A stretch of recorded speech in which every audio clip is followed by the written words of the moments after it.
পৃথিবীর কোনো মানুষ যদি আপনাকে ঠগায় কখনো আঘাত নেবেন না, কারণ মানুষ বড় নেমু খারাপ, মানুষ বড় গাদ্দার।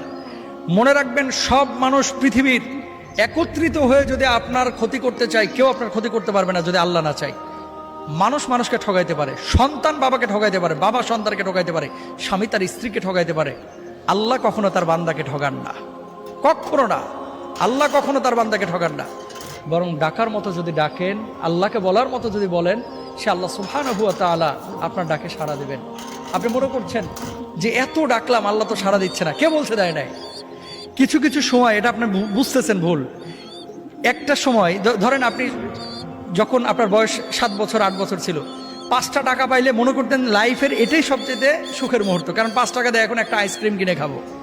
কিন্তু ওই সময় যদি 5 কোটি টাকা আপনারা দেওয়া হতো, 5 কোটি টাকার ভর আপনি সামলাইতে পারতেন না।